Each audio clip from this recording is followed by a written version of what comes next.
Amis Capricorne, me revoilà pour vos messages pour ces 4 mois à venir.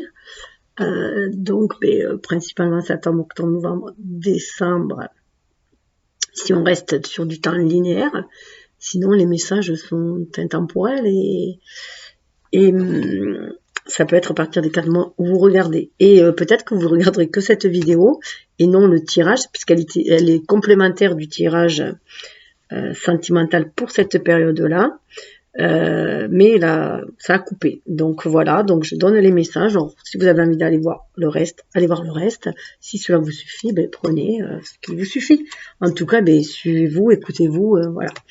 Il n'y a que votre âme qui connaisse votre destinée, ce qu'elle est venue faire ici, ce qu'elle est venue épurer, ce qu'elle est venue enseigner, voilà. Ce qu'elle est venue transmettre, voilà.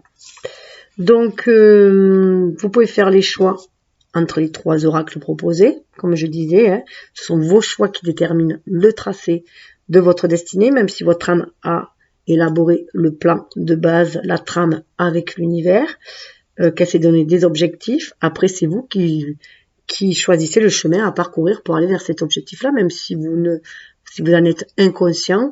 Voilà, cela fait partie du cheminement. Toute expérience est enseignante en fait. Voilà, toute expérience est enseignante, donc tirez des leçons de ces expériences, quelles qu'elles soient, pour pouvoir évoluer au niveau de l'âme, grandir au niveau de lui-même. Voilà. En tout cas, c'est dans le courant de pensée sur lequel je suis. Et si vous êtes là, si on se fie à la loi d'attraction, c'est que soit vous êtes sur les mêmes longueurs d'onde, soit peut-être votre âme tend à ce que vous ouvriez un peu plus votre esprit. Voilà. Donc, vous pouvez choisir soit un oracle ou 2 ou les 3, soit qu'une carte, 2 cartes ou les 3, enfin comme vous voulez. Vous pouvez choisir un coup la chouette, un coup l'éléphant, un coup la tortue. Vous faites comme vous l'entendez. Vous êtes maître de votre vie. Vous êtes l'artiste qui met les couleurs dans votre vie. Voilà, c'est vous. Il est temps que chacun reprenne la responsabilité de sa vie et reprenne les rênes de sa vie. Donc, suivez votre intuition. Agissez en fonction, donc du coup agir en son âme et conscience, c'est-à-dire à cette ouverture d'esprit connectée à son cœur, à son âme pour agir, et ainsi ça sera beaucoup plus fluide.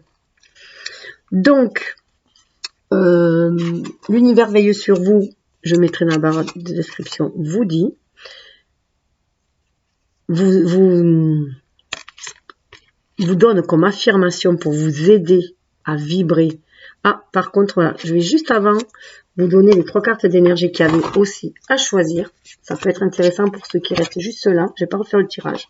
Ça, c'était avec les mandalas d'énergie, dont la vibration sur laquelle on vous invite à être. Déploie tes ailes spirituelles.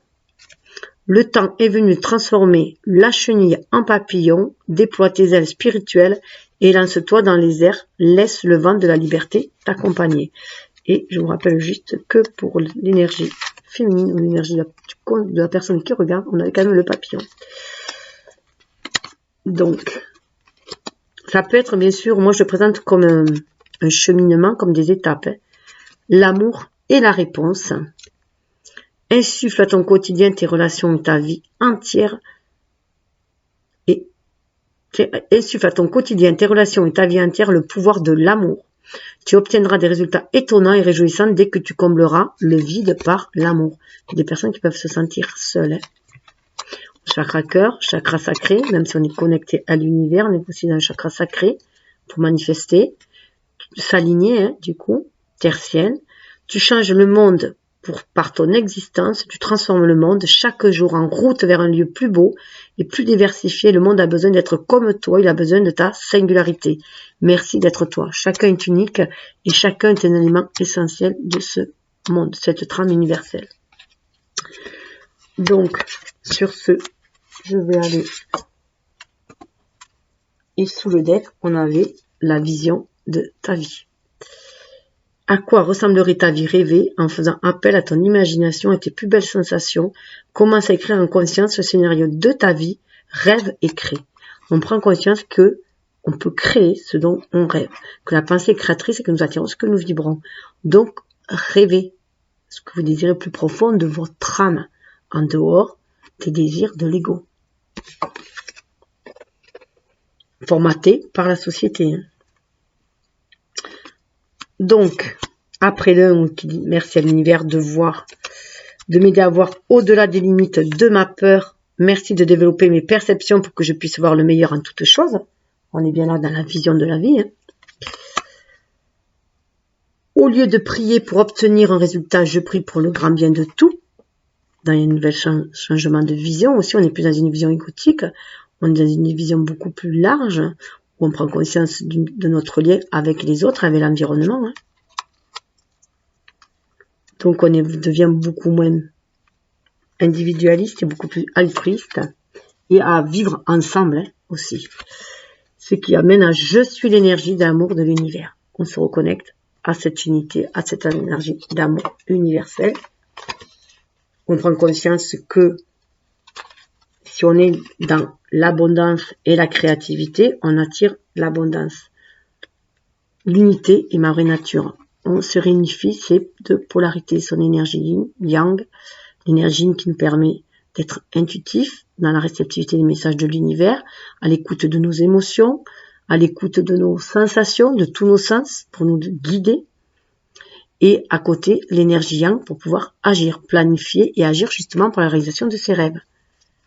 Donc un nouveau regard, on dirait un iris, un nouveau regard, beaucoup plus intuitif, beaucoup plus en lien avec le chakra coronal. L'espoir conduit au miracle, on garde espoir, on a vu qu'il y avait la carte de l'espoir sur le moment présent, que de ne pas voir l'attente comme notre ennemi, qu'il y a des choses qui demandent à être mûres, d'arriver à maturité, que c'est plus long, puis chacun avance à son rythme. C'est bien de respecter le rythme de l'autre aussi. Et la joie est le créateur ultime. Voilà, se reconnecter à la joie, à cette joie qui nous connecte à notre enfant intérieur et à croire à la magie de la vie.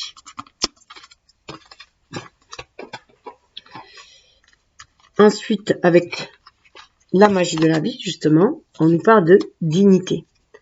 On nous dit, soyez fiers de vous, de tout ce que vous êtes devenu, soyez fiers de vos choix, de vos réalisations et de vos actes. Quels que soient vos actes, soyez-vous fiers du chemin parcouru, de là où vous êtes arrivé aujourd'hui, parce que c'est toutes vos expériences qui vous ont fait grandir, même les plus douloureuses. Et souvent, c'est souvent les plus douloureuses qui font grandir aussi. Et si vous avez fait des actes dont vous êtes peu fiers, à ce moment-là, vous avez fait ce que vous pouvez avec les moyens que vous aviez. Donc, tout est juste au moment présent. Donc maintenant, lâchez. Si c'était négatif, si c'était toxique, lâchez et rêvez quelque chose de plus beau, de plus harmonieux et allez-y, donnez-vous les moyens.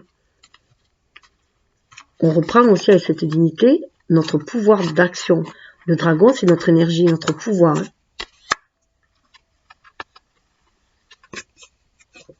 On est sur le chemin de la destinée.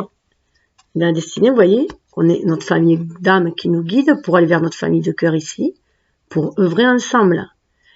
Et on va vers du partenariat. Les dauphins, c'est aussi la joie, c'est la collectivité, c'est la joie. On n'est plus seul.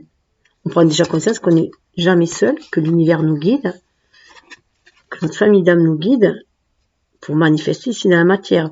Reconnaissez la nature de votre mission, soyez en harmonie avec votre destinée, vous possédez des dons à partager avec le monde.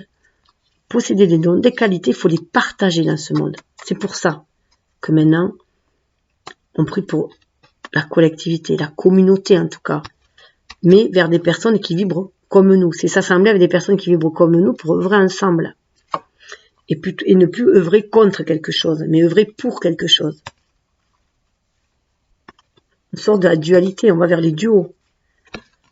On nous parle de gratitude. D'être dans cette énergie de gratitude permet d'attirer l'abondance. On dit merci pour ce que l'on a. Parce que on est dans une société de consommation qui nous fait croire qu'on a toujours un manque, qu'il manque toujours quelque chose. Alors qu'on a largement suffisant. En tout cas, du moins en France. Et même des fois, on a trop. Et de voir, alors déjà, si on a un toit sur la tête, on a de quoi manger, on a de quoi se vêtir, de quoi se chauffer. Voilà, on a déjà le minimum vital. On a déjà ce qu'il nous faut. Après, le reste, c'est pour bonifier, pour aller vers un certain bien-être. On peut l'acquérir petit à petit. On peut se donner les moyens de l'acquérir. Et peut-être qu'il y a besoin de beaucoup moins que ce que la société nous fait croire aussi. Donc, je trouve que cette période qu'il y a eu justement de confinement, de repli sur soi à cause de vous savez quoi, d'ailleurs, chakra coronavirus, ça me fait penser à la couronne, ça me fait penser au chakra coronal aussi, qui du coup a été un grand nettoyage là-dessus pour nous reconnecter à notre âme, à notre part divine à nous, pour nous reconnecter à l'univers et aller vers l'essentiel, ce qui est essentiel dans cette vie. Et, ah mince, voilà. Et là, cette carte, ah oui, c'était là. Alors pour le tirage, je vous invite à aller voir là-bas. On vous dit que vous avez carte blanche. C'est vous qui écrivez votre destin. On l'avait vu d'entrée. On avait le livre et la clé, c'est la clé d'action, c'est vous. Suivez votre intuition, vos rêves, qu'est-ce que vous avez envie d'écrire? Voilà, sur les pages de votre destin. Quel chapitre vous voulez écrire? Le parcours, concentrez-vous sur le chemin parcouru, non sur ce qu'il vous reste à franchir. Vous trouverez de l'aide dans des endroits inattendus. Allez-y, foncez, suivez votre âme. Avec la licorne, on vous dit d'écouter votre âme, de suivre. Ça va booster votre énergie. Vous avez toute l'énergie vitale qu'il faut pour renaître de vos cendres tel le phénix, tel là où vous avez été blessé, vous avez été abattu, vous pouvez renaître. Peu importe ce qui survient, vous pouvez trouver de nouvelles ailes. On nous parle encore de nouvelles ailes. Hein. Déployez vos ailes.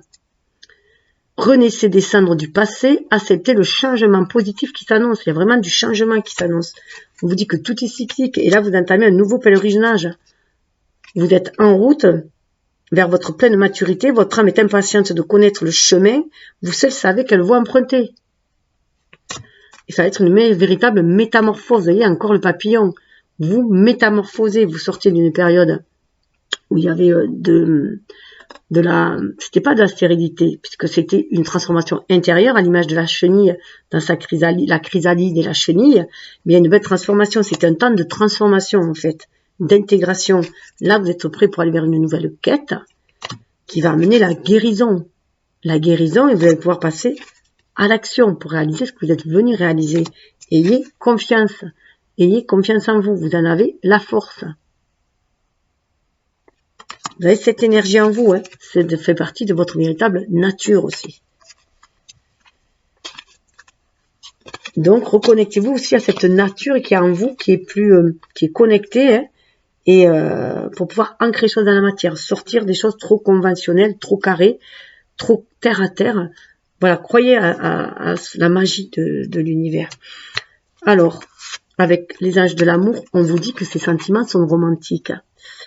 Vos sentiments sont authentiques et dignes d'être vécus, dignes d'être partagés. Et non vécus dans les rêves, juste. Qui va finir par des illusions si rien n'est mis en pratique. Gardez l'esprit ouvert. Votre âme sœur peut différer du type de personne que vous espérez rencontrer. Cessez d'avoir des stéréotypes qu'il faut qu'ils soient comme ci, comme ça, qu'elles soient comme ci, comme ça, parce que c'est la norme sociétale, naninana, on nous a dit ça, voilà, par exemple, qu'il faut un travailleur pour la stabilité au foyer, un homme qui travaille, les artistes, ben non, c'est trop des funambules, il y a sortir de tout cela. Vous êtes sur votre destinée, gardez l'esprit ouvert, vous allez rencontrer votre âme sœur, là. Mais il faut vraiment avoir l'esprit ouvert, et le cœur ouvert. L'esprit ouvert, c'est vraiment un nouvel état d'esprit. Donc, je vous demande d'aller vous référer à la vidéo, hein, si vous voulez savoir plus. Facteur religieux. Votre vie amoureuse subit l'influence de votre religion et de votre voie spirituelle, pardon. Là, il se peut justement qu'il y ait des différences au niveau de vos croyances. Peut-être que vous êtes plus sur la spiritualité, que la personne en face est plus sur la religion, ou que vous aviez des religions différentes, ou alors que vous soyez athée, et voilà, qu'il y ait des différences. Mais on s'enrichit de nos différences. C'est ce qu'on on prend conscience. Je rappelle quand même qu'il y avait le 3 de coupe, hein. On va vers de jolis partenariats, de beaux partages, mais on va partager nos différences. Chacun apporte quelque chose de singulier. Donc c'est ça, on n'est pas là pour formater l'autre à notre image, à ce qu'on désire. On est là pour apporter quelque chose qui, la personne va apporter aussi quelque chose et que ce tout va donner autre chose, une troisième énergie. Donc, on vous dit, apprenez à vous connaître mutuellement. Vous voyez, il faut vraiment, vraiment se connaître. En vous révélant l'un à l'autre vos plus grands secrets, vous renforcez vos liens. Ça va permettre de renforcer vos liens. Même si à la base, vous êtes différents l'un de l'autre, de communiquer, vous rencontrerez, vous verrez peut-être que vous avez une vision commune, mais si vous avez des moyens différents, vous avez des bases communes. C'est pour ça que je parle aussi qu'on va vers notre famille de cœur ici-bas pour œuvrer ensemble, parce qu'on a les mêmes affinités, même si on a des façons différentes d'y accéder. On vous dit de lâcher prise, hein. Laissez cette situation se dérouler jusqu'à son terme. Il y a des choses qu'il faut vraiment lâcher parce que c'est karmique. Ça vient d'une vie antérieure. Il peut y avoir une influence au niveau des enfants. Donc ça peut être soit vous êtes connu déjà enfant, adolescent, soit il y a des enfants en jeu. Hein. En tout cas, ça demande aussi beaucoup de légèreté. On vous dit d'offrir votre énergie de légèreté aux autres. Vous êtes capable, les Capricornes, de beaucoup d'humour si on vous connaît bien. Donc on vous demande de vous ouvrir parce que vous êtes des personnes qui sont très sélectives. Hein, donc être moins sélectif dans vos approches. Hein. Laissez les gens venir à vous. Laissez aller à la découverte des personnes en fait qui vous entourent pour voir les belles personnes qui sont au fond de leur âme. Hein. Et voilà, espièglerie. Allez sur ce vent d'espièglerie, de légèreté. Pour retrouver l'amour, permettez à l'esprit espiègle et enfantin qui est en vous de se manifester. Réveillez l'enfant qui est en vous. Les Capricornes, on dit qu'ils sont très mûrs, déjà très jeunes, et qui se rajeunissent par contre en vieillissant. Parce qu'ils se reconnectent à leur enfant intérieur. En tout cas, ça amène de la réconciliation. On dit de rester optimiste, et ça va vous libérer bientôt, hein, très bientôt. Et que cela vaut la peine d'attendre. Mais laissez faire partir les énergies d'ex et de codépendance. Hein. Donc, il y a aussi des séparations dans l'air pour certains, parce que vous pouvez être aussi dans des relations qui basées sur la codépendance affective ou toute autre forme de codépendance, et que cela nuit à votre relation. Alors, au niveau plus intime, donc au niveau de l'intimité, avec l'oracle de la magie érotique, on va aller voir quel genre de relation. Hein, donc, voilà, vous pouvez choisir 1, 2, 3 ou voir des évolutions dans votre relation. À vous de voir. Et là, je vous lirai le petit message de... Alors, on a le 2 de denier qui nous parle d'embarras. Alors, le 2 de denier, c'est là où on a du mal à trouver l'équilibre, l'harmonie, on hésite entre deux. Voilà. Là, on dirait que la personne a du mal à regarder vers le même horizon que la personne. Voilà. A du mal à se projeter. Comme la personne, elle est ancrée sur des détails. Voilà, elle est plus ancrée sur des détails que d'autres. Et du coup, voilà, elle est hésitante. Magie de la verveine. Alors, il y a peut-être des choses qui ont du mal à être digérées. Aussi, la verveine sert à digérer. Pour apaiser, justement. Il faut surmonter l'embarras, l'incertitude, l'inquiétude et la peur de se laisser impliquer. On a peur d'aller s'engager. On a peut-être peur d'aller vers un engagement à deux. Vers un compagnonnage parce qu'on a peut-être des souvenirs douloureux.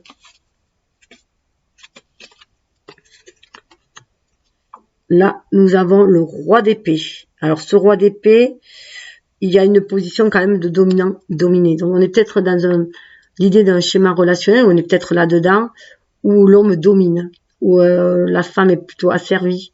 On voit déjà même une autre personne derrière plus âgée, une personne plus jeune. Il y a une espèce de... Ouais, je trouve, voilà, on est peut-être aussi trop, comment dire, trop dépendant des schémas sociétaux au niveau relationnel. Donc, où l'homme serait le dirigeant. Et du coup, ça donne une relation, du coup, en disharmonie. Hein. Donc, on a du mal à se projeter dans une nouvelle forme de relation. Beaucoup plus harmonieuse, beaucoup plus équilibrée. Le roi d'épée, oui, il va être palpé, magie de l'orchidée. L'amour est fait de force. Le véritable amour est capable d'aller bien au-delà de la force. Il existe plusieurs formes de force.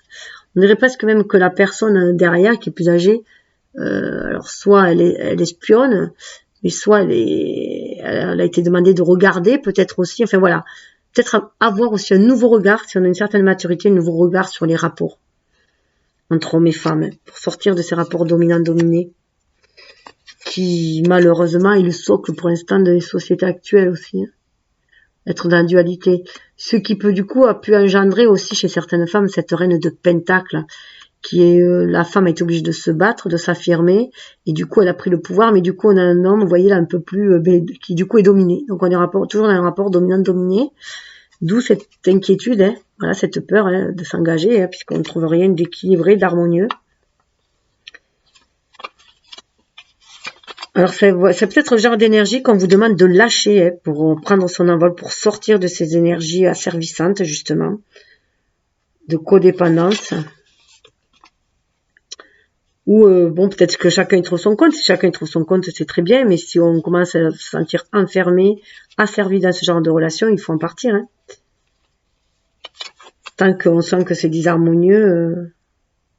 Oui, là, on nous parle de la reine de froideur. Alors, en général, la froideur est associée à la reine d'épée. La reine d'écu est beaucoup plus généreuse, apparemment. Mais on nous parle de froideur, de magie de feuilles de laurier. Donc le laurier, ben déjà il y a une espèce de victoire, donc là c'est une reine, donc c'est comme si la femme avait repris son trône, donc retrouvé son féminin sacré, et elle est à nouveau voilà maître de la situation. Seulement elle passe peut-être un peu trop dans le contrôle du coup. Donc il y a quand même une disharmonie. C'est juste un schéma inversé de là. Et le laurier, c'est que pour aller à la victoire, peut-être qu'il va falloir aussi... le laurier, c'est aussi ça purifie aussi. Donc peut-être purifier ces énergies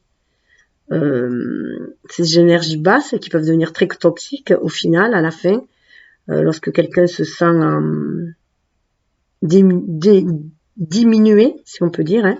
Tant que ça nous convient, c'est très bien. Hein. Mais lorsqu'on commence à se sentir diminué... il est temps de changer, hein, ou si on se sent trop autoritaire et qu'on est mal dans cette situation aussi, ça peut arriver, hein, faut changer aussi.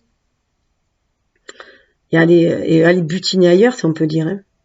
Il faut combattre la froideur et pousser son partenaire à la générosité, aussi bien du point de vue affectif que matériel.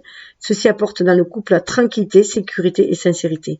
On prend conscience qu'il faut qu'il y ait un échange de générosité. Un échange de richesse, un échange